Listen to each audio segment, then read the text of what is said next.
Hello everyone, it's me Anjaman. I hope you're doing fantastic. Today I'm gonna teach you how I did this thumbnail 2 years back for Pirate Dunkers. And I'm gonna tell you this, it involves Paladins and in-game photography. So please have a separate system or a friend to help you out with it. So I am going to pick a test map instead of a normal map and pick default Koga. Well, default Koga was the requirement. And why am I using test maps, you might ask? Well, test maps have a very simple kind of a background. Yes, it is graphical and stuff with the shadows and everything else, but trust me, it's so much easier to crop out the subject from the background. It's insane. So over here you can see me try out different poses, but in different locations, all the emotes and stuff that Koga has. Whatever is photogenic to me. And photogenic means whatever makes him look good. Like this default one, the Shadow Striker ones are my personal favorite. And you can see me face in different directions because as you can see the background over here is very plain. Like I said, much easier to crop out. You can see me try the same poses in the spawn room because it offers a different kind of lighting. That's right. I'm trying out different poses in different sections of the map because, every single map in Paladins has different types of shadows, lighting, etc. in different sections of the map. So I'm trying out this, whatever is the end result will help me decide what kind of lighting I want for my final piece. And over here I'm just replaying the game and using NVidia Game filters to enhance the, how the image looks visually. And I really want something very sophisticated and something like that, but you can always adjust your settings here and there just so that according to you, the visuals look really good.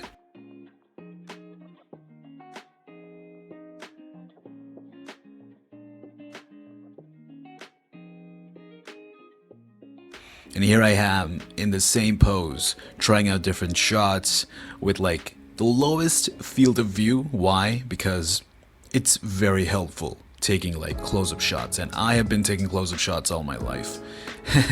And over here, as you can see, the image is a bit sharpened, it looks really HD and stuff like that.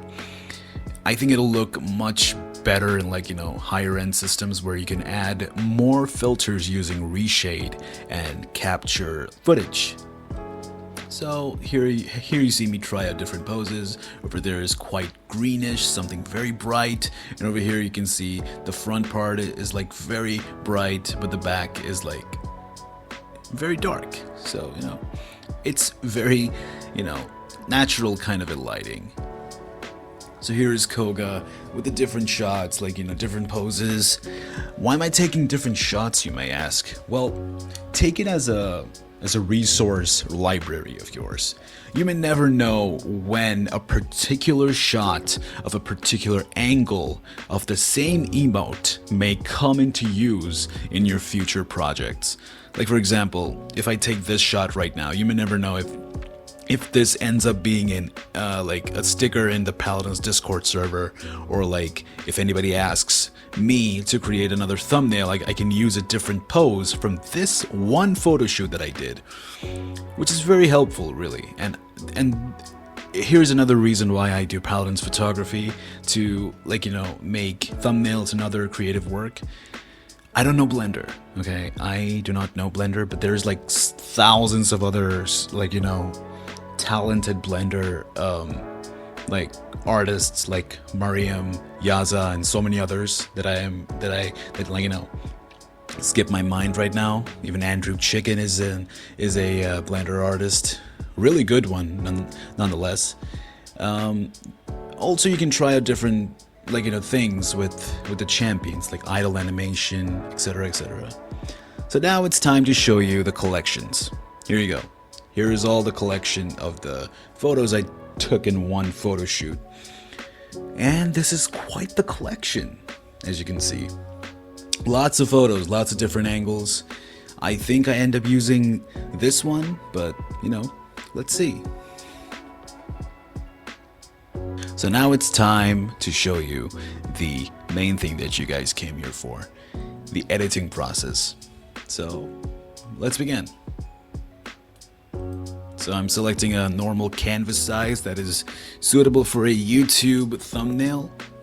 And I'm choosing that particular photo because, like I said, much easier to, you know, crop out.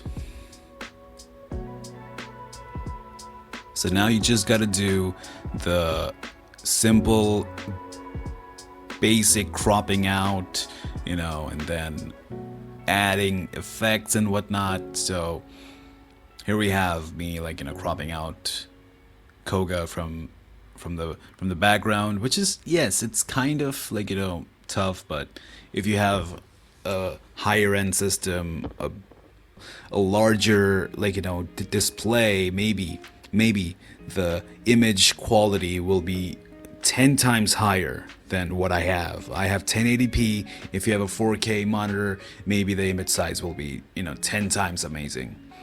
Right now, what I'm doing is I'm searching for a suitable background that I can use. And in my mind, it was Ascension Peak. So I'm gonna dive in and look for an Ascension Peak photo from my collection. And this one seemed perfect to me. The entrance to Ascension Peak. I kind of felt that it was suitable because we don't really have a Thousand Hands Guild map yet that I can take proper photos of.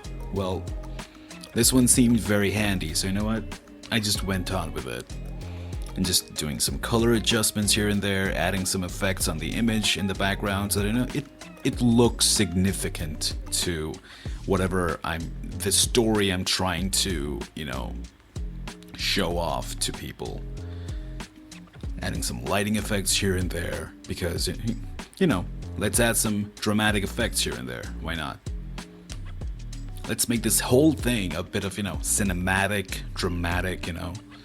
The thumbnail, so that the thumbnail looks good. Like, you know, it has weight in it or something. Now I'm adjusting the shadows, you know, adding some lighting fog, a bit of fog over here because why not? A bit of haze, you know. Nobody complained about haze before, so why not? As much cinematic as I can make it look.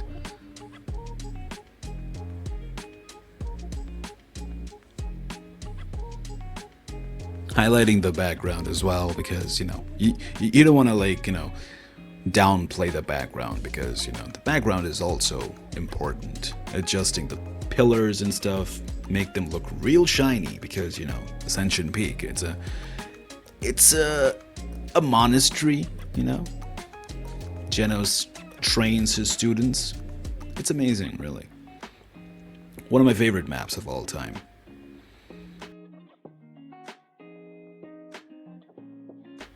So here we have the text. I was supposed to write Koga is back. And you can see me experiment with the fonts and stuff. I didn't quite like this one, so I went with something, you know, brush kind of a thing. Which you can see in the end result. There we go. And the advantage of these kinds of fonts is that whoever created them, amazing work, because you can experiment around with, like, you know, different types of, I don't know what they're called, like ligatures or something. Like, as you can see, that different kinds of G's and A's and stuff. Really amazing. Look at that. Perfect.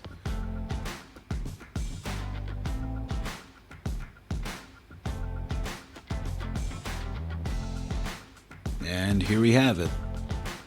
So, I really hope you liked it. I hope I was able to teach you a couple of things here and there.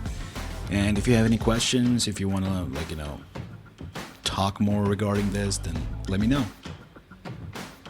See you. Take care.